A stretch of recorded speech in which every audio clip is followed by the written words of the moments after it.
Good afternoon, dear students. Let us start our seventh chapter of algebra, that is relationship between roots and the coefficients. इसके अंदर first certain definitions आते हैं. First definition आती है polynomial क्या होता है. We are going to start chapter number 7. Polynomial. Polynomial कोई भी एक्सप्रेशन होता है किस टाइप का, a नॉट x की power n plus a1 x की power n minus 1 up to an. कोई भी इस टाइप का एक्सप्रेशन इसको हम बोलेंगे पॉलिनोमियल. ये जो टर्म होती है ना, इसको बोलते हैं लीडिंग टर्म, और इसका जो कोएफिशिएंट होता है उसको बोलते हैं लीडिंग कोएफिशिएंट. नेक्स्ट क्या आता है हमारे पास, if the coefficients are real. अगर इस पूरी इक्वेशन के कोएफिशिएंट्स रियल है तो उसको बोलेंगे हम रियल पॉलिनोमियल. अगर कोएफिशिएंट्स अगर जीरो है तो उसको बोलेंगे जीरो पॉलिनोमियल. इससे दो पॉलिनोमियल जनरेट होते हैं, जीरो और रियल.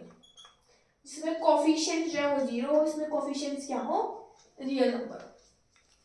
नेक्स्ट टर्म आती है हमारे पास इसके अंदर जीरो ऑफ अ पॉलिनोमियल. एक ऐसी वैल्यू जो गिवन इक्वेशन को क्या बनाते हैं, जीरो बनाते हैं. मतलब कह सकते हैं रूट है. कोई भी इक्वेशन है, सपोज f(x) हमें दे रखी है x³ x² minus 2x plus 1. तो हमने देखा कि f(1) जो है इस इक्वेशन को क्या बना रहा है, जीरो बना रहा है. तो 1 जो नंबर है उसको बोलेंगे जीरो ऑफ द पॉलिनोमियल, और we can say the root. General equation क्या होती है, any equation that is equated to zero. जैसे कोई भी ये पॉलिनोमियल, ये होती है पॉलिनोमियल. अब जब इसको इक्वल टू जीरो रखते हैं ना तो बन जाती है हमारे पास इक्वेशन. नेक्स्ट हमारे पास आता है degree. By the degree of the equation we mean the highest power, जो भी हाईएस्ट पावर है, and that should be a rational integral function. कहने का मीनिंग है फ्रैक्शन में नहीं होनी चाहिए, डेसिमल में भी नहीं होनी चाहिए, सिंपल होनी चाहिए. जैसे फॉर एग्जाम्पल हमें दे रखा हो x की power 2/3 plus 1 is equal to x. तो इसकी पावर आप ऐसे नहीं कहोगे कि 1 है या 2/3 है, नहीं, ऐसा कुछ नहीं होगा. इसकी पावर क्या आएगी, इसको पूरा सॉल्व आउट करना पड़ेगा कि x की power 2/3 is equal to x minus 1. दोनों तरफ क्यूब कर दो. अब देखो हाईएस्ट पावर क्या आएगी. अब हाईएस्ट पावर को सॉल्व करेंगे तो 3 आएगी, तो वो क्या आएगी हमारे पास, degree. Next is degree of a constant polynomial. कोई भी कांस्टेंट पॉलिनोमियल सपोज 6 है तो उसकी डिग्री क्या होती है, 0. अच्छा, अगर डिग्री जो है 1 है तो उसको बोलेंगे लीनियर. डिग्री 2 है किसी इक्वेशन की तो उसको बोलेंगे हम क्वाड्रेटिक. डिग्री 3 है तो बोलेंगे क्यूबिक, एंड डिग्री 4 है तो बाइक्वाड्रेटिक. नेक्स्ट हमारे पास टू टाइप की इक्वेशन आती है, complete equation, incomplete equation. Complete equation वो होती है जिसमें सारी पावर्स ऑफ x हमें दे रखी हो स्टार्टिंग फ्रॉम 0 टू n. जैसे कोई गिवन इक्वेशन है हमारे पास x की पावर 4 प्लस x² प्लस 1. अब यहाँ 4 से स्टार्ट है ना, तो 4 के बाद 3 भी तो आनी चाहिए. 3 तो नहीं दे रखी, तो इसका मतलब ये इनकम्प्लीट इक्वेशन है. अगर 3 दे देते तो क्या होती, complete equation. An incomplete equation of nth degree is the one in which some powers or other than n is missing. कि n को छोड़ के बाकी कुछ में से कुछ पावर क्या हो, मिसिंग हो. Now roots of the equation. Any value that makes fx vanish. जो fx को vanish करते हैं, मतलब fx को क्या बनाते हैं, जीरो, को बोलते हैं रूट या फिर zero of a polynomial. Next हमारे पास थ्योरम आती है डिवीजन एल्गोरिथम विदाउट प्रूफ. इसका प्रूफ नहीं है, जनरल थ्योरम है. थ्योरम भी क्या है, जस्ट एक फॉर्मूला है कि fx is equal to gx into qx plus rx. यहाँ पे qx होता है क्वोशिएंट और rx क्या होगा, रिमाइंडर. ठीक है, पहली बात इसमें ध्यान रखने की क्या है कि जो remainder degree of the quotient, जो क्वोशिएंट की डिग्री होगी ना, वो किसका सब्ट्रैक्शन होगी, degree of fx and gx. इन दोनों की सब्ट्रैक्शन क्या होगी, डिग्री ऑफ क्वोशिएंट. और जो डिग्री ऑफ रिमाइंडर है ना, it should always be less than that of the divisor. Divisor की पावर से हमेशा कम होना चाहिए. जैसे gx को हमने x माइनस h मान लिया, इसको डिवाइड कर दें तो डिग्री, हाँ, जैसे आपकी बुक में एग्जांपल दे रखा है कि gx को मान लो x minus h into qx. उसकी डिग्री 1 है तो इससे कम होगी, डिग्री मतलब 0, मतलब एक कांस्टेंट होएगा रिमाइंडर. नेक्स्ट हमारे पास आते हैं रिमाइंडर थ्योरम. रिमाइंडर थ्योरम क्या कहती है, अगर fx हमारे पास कोई भी पॉलिनोमियल है, उसको x माइनस h से हम डिवाइड कर रहे हैं, तो हमारे पास fh क्या होएगा, रिमाइंडर होएगा. fx कोई भी पॉलिनोमियल है, उसको हम x माइनस h से डिवाइड कर रहे हैं और सपोज कुछ रिमाइंडर आ रहा है, तो रिमाइंडर हमारे पास क्या आएगा, एफ एच। देखो इसका प्रूफ, अब इस गिवन इक्वेशन में मैं एच सब्स्टिट्यूट कर रही हूँ, एच माइनस एच 0, तो रिमाइंडर क्या आ रहा है, एफ एच ही तो आ रहा है। बिल्कुल सिंपल प्रूफ है इसका। नेक्स्ट आती है फैक्टर थ्योरम। फैक्टर थ्योरम क्या कहती है, अगर अल्फा किसी रूट है कोई भी इक्वेशन का, तो x माइनस अल्फा क्या होगा उसका फैक्टर। यहीं पे देख लीजिए क्या है, since alpha is the root of the equation, अब अल्फा जो रूट है तो f ऑफ अल्फा क्या आएगा हमारे पास 0 आएगा। तो जनरल इक्वेशन लिख देते हैं पहले, gx into Q x into plus alpha करना है ना, तो हमें यहाँ पे x माइनस अल्फा लेना पड़ेगा। क्वेश्चन ये हम चेक करेंगे, क्वेश्चन ले लो x minus alpha plus remainder. अगर अल्फा रूट है ना तो x माइनस अल्फा क्या आएगा, तो x माइनस अल्फा इसका फैक्टर होएगा। तो देखिए अल्फा पुट करते हैं यहाँ, f of alpha equal to 0 plus remainder, f of alpha is 0, इसका मतलब रिमाइंडर क्या आ गया 0, रिमाइंडर 0 आ गया तो हमारे पास fx is equal to x minus alpha into qx। उसका मतलब क्या है, x माइनस अल्फा हमारे पास इसका क्या है फैक्टर है। कन्वर्स क्या आएगा कि अगर x माइनस अल्फा डिवाइड कर रहा है fx को, then alpha must be the root of the equation fx। अगर x माइनस अल्फा इस इक्वेशन को डिवाइड कर रहे हैं ना, तो अल्फा जो होगा इसका रूट होगा, लेकिन x माइनस अल्फा इसको डिवाइड कर रहा है तो रिमाइंडर तो होएगा ही नहीं क्योंकि पूरा डिविजिबल है। तो अब हम क्या पुट करेंगे इसके अंदर दोबारा से अल्फा, तो f of alpha is equal to 0। तो ये प्रूफ करना था कि f ऑफ अल्फा हमारे पास क्या आएगा 0। तो कुछ छोटे छोटे प्रूफ है इसके। नेक्स्ट मोस्ट इंपॉर्टेंट आता है हमारे पास सिंथेटिक डिवीजन। वो क्या होती है, अब सिंथेटिक डिवीजन में मैं आपको एक एग्जांपल करवाती हूँ, आपकी बुक में है एग्जांपल नंबर फर्स्ट। इसको इससे डिवाइड करना सिंथेटिक डिवीजन। देखिए कैसे करें, पहले हम ऐसे लाइन खींचते हैं। अब हम क्या करेंगे, ये जो गिवन इक्वेशन है ना इसके कोफिशिएंट्स लिखेंगे हम लाइन वाइज, जैसे पहले थर्ड का, फिर सेकंड का, फिर फर्स्ट का, फिर 0 वाली मतलब कांस्टेंट वाली। तो ऐसे हम इसके वो लिखते हैं। अब अगर कोई टर्म नहीं दे कि उसकी जगह हमें लिखना पड़ेगा 0, दैट इज नेसेसरी। तो 2 अब x स्क्वायर है तो 0 लिखो, दे रखे तो वेल एंड गुड, फिर -6 फिर 23, सबके कोफिशिएंट्स राइट में लिख लो। अब हमें इसको x माइनस 2 से डिवाइड करना है, इसको 0 के इक्वल पुट करो तो x की वैल्यू निकाल लो 2, मतलब हमें इसको किससे डिवाइड करना है 2 से डिवाइड करना है। तो यहाँ लिखोगे आप 2। अब क्या करना है नेक्स्ट, इसके नीचे ऐसे लाइन खींचो, ये एज इट इज यहाँ उतारो। अब इन दोनों की मल्टीप्लिकेशन इसके नीचे लिखनी है, 2 2 जा 4, तो यहाँ इसके नीचे लिखो 4। फिर इन दोनों को ऐड करना है, क्या दोबारा समझो, इन दोनों की मल्टीप्लिकेशन इसके नीचे लिखनी है और फिर इन दोनों को क्या करना है ऐड। दोबारा इन दोनों की मल्टीप्लिकेशन इसके नीचे लिखनी है, फिर इन दोनों को क्या करना है ऐड। तो 4 2 8, 8 - 6 is 2। फिर इन दोनों की मल्टीप्लिकेशन इसके नीचे, फिर इन दोनों को ऐड, तो 2 2 4, तो आ जाएगा 27। अब दोबारा ये एल के उतारना होता है हमेशा फर्स्ट वाली टर्म। इन दोनों की मल्टीप्लिकेशन इसके नीचे, 2 2 4, फिर इन दोनों को ऐड, फिर इन दोनों की मल्टीप्लिकेशन 8 2 16 और इन दोनों को ऐड, दोबारा डिवाइड करता है।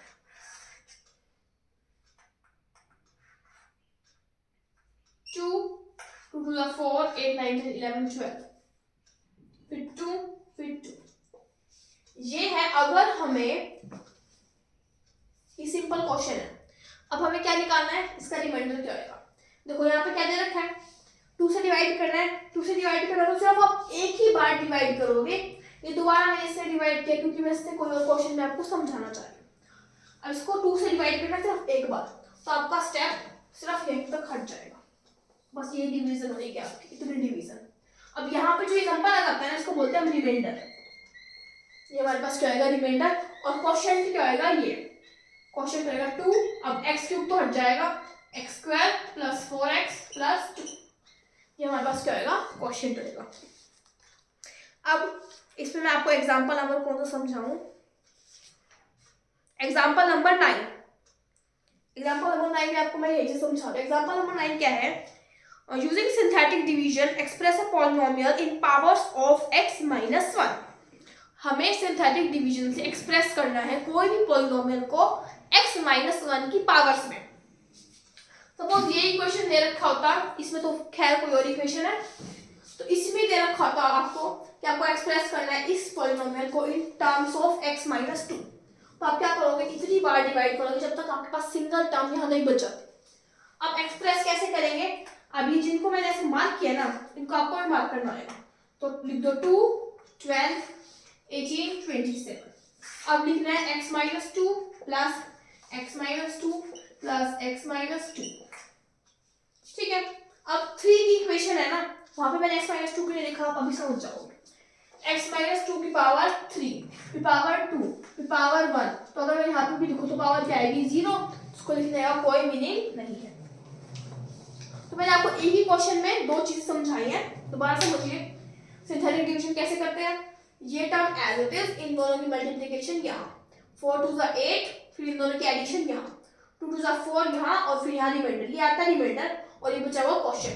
बस ये क्वेश्चन था यहीं तक। फिर मैंने इसमें आपको एक क्वेश्चन समझाया कि अगर आपको गिवन पॉलिनोमियल को x-2 की पावर्स में एक्सप्रेस करना है तो आप क्या करोगे, फर्दर सिंथेटिक डिवीजन करोगे जब तक आपका आंसर क्या ना जाए, सिंगल टर्म में आ जाए।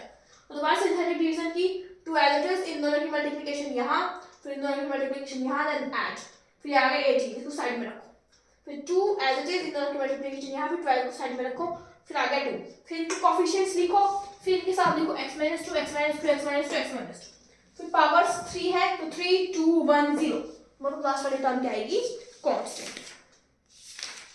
नेक्स्ट हमारे पास आता है कि अगर आप किसी भी गिवन पॉलिनोमियल को ax माइनस b से डिवाइड कर रहे हो ना, तो जो क्वोशिएंट होता है ना वो a से डिवाइड हो जाता है।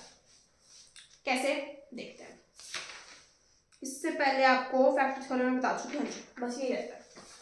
तो इसके क्वेश्चंस पे आएंगे, जैसे आपकी बुक में गिवन इक्वेशन दे रखी है fx, इसको हमें डिवाइड करना है ax माइनस b से, और प्रूव करना है कि क्वोशिएंट जो है वो a से डिवाइड करता है। तो देखो fx is equal to gx, quotient क्या होगा x minus b by a, एक को बाहर निकाल देता है x minus b by a, क्योंकि क्वोशिएंट तो ऐसे ही हमने सीखा है ना, x माइनस 2 x माइनस 3, ऐसा वाला तो भी हमने सीखा, तो इसको ऐसे लिख देते हैं x minus b by a plus remainder. आज भी लिखा मैंने क्योंकि क्वोशिएंट की डिग्री है 1 और रिमाइंडर की हमेशा से कम होती है, रिमाइंडर की 0 आएगी तो मतलब वो एक कांस्टेंट होएगा। अब इसको डिवाइड करते हैं, और यहाँ है क्वोशिएंट है, यहाँ ये तो डिवीजन है ना gx, इसको लिख दो ax minus b by a plus r। देखिए अब जब मैंने गिवन इक्वेशन को ax माइनस b से डिवाइड किया तो हमारा क्वेश्चन किससे डिवाइड हो रहा है, a से, रिमाइंडर क्या आ रहा है एज इट इज। तो आपको याद रखना है कि क्वेश्चन जो है वो a से डिवाइड जाता है। फाइंड द क्वेश्चन, इस पे एग्जांपल है, example number 2, find the question and the remainder. Equation है 6x की power 4 plus 11x cube plus 13x square minus 3x plus 32। हम इसको किससे डिवाइड करना है, 3x प्लस 4 से। ठीक है, तो x यहाँ से क्या आ जाएगा, -4/3, तो x आ गया -4/3। और डिवाइड करते हैं, कोएफिशिएंट लिखते हैं 6 11 13 -3 32, सारे कोएफिशिएंट्स दे रखे हैं। ये वाली एज इट इज, फिर इन दोनों की मल्टीप्लिकेशन -4/3 into 6 that is -8, इन दोनों की addition 3, then -4/3 into 3 that is -4, then again this is 9, फिर इन दोनों की मल्टीप्लिकेशन -4/3 into 9 that is -12, इन दोनों की एडिशन -15, इन दोनों की मल्टीप्लिकेशन -4/3 into -15 that is +20, तो आ गया 52। इसको कोई रिमाइंडर पूछे तो रिमाइंडर क्या आ गया 50, तो कोई क्वेश्चन पूछे तो पहले लिखो क्वेश्चन 6x की पावर 4 है ना, तो मतलब जो है ये जो क्वेश्चन आएगा वो कम होएगा ना डिविडेंड की पावर से, तो आ जाएगा 6x cube plus 3x square plus 9x minus 15। लेकिन हमें इसको a से भी डिवाइड करना है, तो a यहाँ क्या है 3, इसको 3 से डिवाइड कर दो तो आ जाएगा 2x cube plus x square plus 3x minus 5। तो ये हमारे पास क्या आ जाएगा इसका question. Let's see the next example. Using synthetic division, find the value when x is equal to -3. Now in this question, this is an example third, this is example number 4. ठीक है, हमें इस इक्वेशन की value निकालनी है -3 पे, मतलब इस इक्वेशन में हम x की जगह -3 पुट कर दें तो हमें वैल्यू मिल जाएगी, लेकिन हमें ऐसे नहीं करना, हमें सिंथेटिक डिवीजन से करना है। सिंथेटिक डिवीजन में जो रिमाइंडर होता है ना, वही इसकी क्या होती है, वैल्यू होती है। तो बस आपको सिंथेटिक डिवीजन आनी चाहिए करनी। कोफिशिएंट लिखते हैं, 4 का कोफिशिएंट, 3 का कोफिशिएंट, 2 का कोफिशिएंट, पावर 1 का कोफिशिएंट नहीं है तो मैंने लिख दिया 0, फिर कांस्टेंट वाली टर्म ये एज इट इज, फिर इन दोनों की मल्टीप्लिकेशन यहाँ, फिर इन दोनों की एडिशन, इन दोनों की मल्टीप्लिकेशन यहाँ, फिर इनकी एडिशन, इन दोनों की मल्टीप्लिकेशन यहाँ, फिर इन दोनों की एडिशन, इन दोनों की मल्टीप्लिकेशन यहाँ और फिर इसकी addition. That is 9 3 27 3 2 6 7 8 387, that is 350 ही है। तो ये क्या आएगा हमारा आंसर। नेक्स्ट क्वेश्चन देखते हैं एग्जांपल नंबर 4। इसमें क्या बोला है, -4 जो इसका रूट है, अदर रूट्स निकालिए। तो निकाल लेते हैं अदर रूट्स। देखिए सिंथेटिक डिवीजन से हम एक रूट तो निकाल लेंगे, एक रूट करने के बाद जो हमें क्वोशिएंट मिलता है ना, बचे हुए रूट्स तो उसके अंदर होते हैं, तो उसको सॉल्व आउट कर लेंगे, उस इक्वेशन को जो रिड्यूस हो गई है सिंथेटिक डिवीजन से, और हमें बचे हुए 2 रूट्स मिल जाएंगे। तो देखिए सिंथेटिक डिवीजन करते हैं, कोफिशिएंट लिखते हैं 2 6 7 16, ये टर्म एज इट इज, इन दोनों की मल्टीप्लिकेशन यहाँ, इन दोनों की एडिशन -2, इन दोनों की मल्टीप्लिकेशन यहाँ, फिर इन दोनों की एडिशन, इन दोनों की मल्टीप्लिकेशन यहाँ, फिर इनकी एडिशन, तो आ गया 0। तो जो क्वेश्चन आया हुआ है 2x² - 2x + 15। अब इससे रूट्स निकालते हैं, 5 3, शायद 5 3 बन रहेगा, नहीं 5 3 नहीं बन रहा, आपको ना क्वाड्रेटिक फॉर्मूला लगा दीजिए, 2 - 2 to the 4 -4 × 50 × 2/2 × 2, तो सोल्व आउट कर लीजिए, 2 रूट्स हमें मिल जाएंगे। एग्जांपल 5 देखते हैं। इसमें क्या बोल रहा है कि हमें इस इक्वेशन को सॉल्व करना है, 2 रूट्स हमें दे रखे इसके 2 और 8, 2 और 8 दे रखे हैं, तो हम 2 बार सिंथेटिक डिवीजन करेंगे तो हमें लास्ट में एक लीनियर इक्वेशन बन जाएगी, उसको 0 के इक्वल इक्वेट करके हम बचे हुए रूट्स निकालेंगे। तो देखिए ये 2 रूट्स दे रखे हैं और हमें इसके बच्चे में 2 रूट्स निकालने हैं क्या, हाँ, तो 2 रूट्स और निकालने तो मतलब डिप्रेस्ड इक्वेशन 2 डिग्री की आएगी। पहले 2 लिख लो, 8 लिख लो, कोई फर्क नहीं, कोफिशिएंट्स लिखते हैं,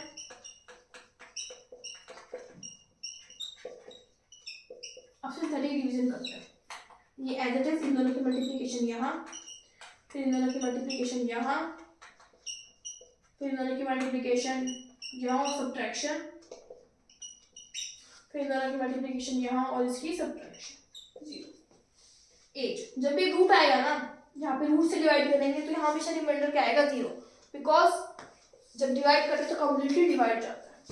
अब दोबारा सिंथेटिक डिवीजन करते हैं, 1 एज इट इज, इन दोनों की मल्टीप्लिकेशन यहाँ, फिर इन दोनों की मल्टीप्लिकेशन यहाँ, फिर इन दोनों की मल्टीप्लिकेशन यहाँ और ये 0। तो डिफरेंस इक्वेशन क्या आ गई, x² - 10x + 24, तो रूट क्या आ जाएगा, 12 और 2, नहीं 6 और 4, तो x² - 6x - 4x + 24, तो आ जाएगा x = 6 और यहाँ से आ जाएगा 4, 6 and 4 are the roots। Now let's see next example. Now in this example it is saying that alpha is the real root of this equation, alpha इसका रूट है, ठीक है, p q r जो है वो रियल है, other roots जो है हमारे पास, ये कंडीशन आनी चाहिए रियल होने की। अल्फा रूट है तो मुझे तो सिंथेटिक डिवीजन आते हैं, मैंने सिंथेटिक डिवीजन किया, अल्फा 1 एज इट इज, इन दोनों की मल्टीप्लिकेशन यहाँ p + अल्फा, फिर इन दोनों की मल्टीप्लिकेशन यहाँ, फिर α² + p अल्फा + q, फिर इन दोनों की मल्टीप्लिकेशन यहाँ, α³ + p अल्फा² + q अल्फा, फिर आ जाएगा α³ + p alpha + q alpha + r। Difference equation आ गई हमारे पास, ये x² + p + alpha × x + alpha + p alpha + q = 0। अब डिफरेंस इक्वेशन ये आ गई, रूट 0 होने की क्या कंडीशन होती है, b² - 4a should be greater than equal to 0, तो b का स्क्वायर is p + अल्फा का square - 4 1 × c is p square plus alpha square plus 2p alpha minus 4 alpha square minus 4p alpha minus 4q. That is p square minus 3 alpha square minus 2p alpha minus 4q. ये था क्या? ये हमें proof करना ये greater than equal to क्या होएगा 0 होएगा. Now let's see example number 7. Now in this question it is given that if ax cube plus bx plus c has a factor in the form of this. इसका factor है इसकी form में हमें show करना है a square minus c square equal to ab. ये अगर इसका फैक्टर है तो उसको डिवाइड करेगा तो मैंने सिंपली ऐसे डिवाइड किया. सिंथेटिक डिवीजन क्यों नहीं किया क्योंकि टिपिकल हो जाएगा इसमें सॉल्व करना. इसको मैंने डिवाइड किया. डिवाइड तो करना आता होगा आपको. तो ये क्वेश्चन आया ये रिमाइंडर आया. अब इसका फैक्टर है तो कंप्लीटली डिवाइड करेगा तो मैंने रिमाइंडर को 0 के इक्वल पुट कर दिया. यहाँ से मेरे पास x वाली टर्म्स और कांस्टेंट वाली टर्म को मैंने कंपेयर किया. तो c plus a alpha is equal to 0 तो alpha is equal to minus c by a. b minus a plus a alpha square is equal to 0. अब यहाँ से मैंने अल्फा की वैल्यू यहाँ पुट की तो यहाँ आ जाएगा c square by a square. यहाँ से a कैंसिल हो गया. यहाँ आ जाएगा b plus c square by a minus a square. इसको सॉल्व आउट करेंगे तो हमारे पास आ जाएगा ab is equal to a square minus c square. Now let us see the last example. That is example number 8. Find the remainder in the division of x cube plus 3px plus q by this. हमें reminder निकालना है अगर हमने x cube plus 3px plus q को x minus a square से divide किया है तो ठीक है. अब रिमाइंडर निकालना है. देखो दो बार डिवाइड होएगा स्क्वायर है ना तो दो बार डिवाइड होएगा. तो टोटल रिमाइंडर निकालने का क्या फॉर्मूला होता है. Remainder first remainder plus second remainder into first divisor. ठीक है. और टोटल रिमाइंडर क्या होता है हमारे पास first remainder plus second remainder into first divisor plus second divisor into third remainder. ऐसे आगे चलता रहेगा. ये टोटल रिमाइंडर निकालने का फॉर्मूला होता है. इसका सिंथेटिक डिवीजन से रिमाइंडर निकालते हैं. उसके कोफिशिएंट लिखिए 1 0 3p q. a से डिवाइड करना है तो 1 as it is in the multiplication यहाँ फिर डायरेक्ट कर दो क्या. आई थिंक आपको आ गई उससे नवी डिवीजन. अब तो दोबारा डिवाइड करते हैं 1a 2a square that is 3p plus 3a square. तो टोटल रिमाइंडर कैसे निकलेगा. First remainder a cube plus 3a3 plus q plus first divisor क्या आएगा x minus a into 3p plus 3a square is equal to 0. अब इसको आने के बाद हम इसको कंपेयर करेंगे ना. इसको सॉल्व आउट करोगे ना तो हमारे पास क्या आंसर आ जाएगा 3a square plus p into x plus q minus 2a cube. इसको बस मल्टीप्लाई करना है तो ये हमारे पास आंसर आ जाएगा. एंड रिड्यूस दैट इसके दो इक्वल रूट्स होते हैं. टू इक्वल रूट्स इफ दो इक्वल रूट्स कब बचे हमारे पास q square plus 4p cube equal to 0. हमें इसको इक्वल प्रूफ करना है. अब हमने इसको रिमाइंडर के इक्वल प्रूफ किया. ठीक है. अब कंपेयर करना है a square is equal to minus p q is equal to 2a cube. इसका भी क्यूब कर दो इसका स्क्वायर कर दो तो आ जाएगा a की power 6 is equal to minus p का क्यूब q का square is equal to 4a की पावर 6. तो आ जाएगा p cube is equal to minus p cube is equal to q square by 4. तो 4p cube is equal to q square तो 4p cube plus q square is equal to 0. By this, so this exercise is completed.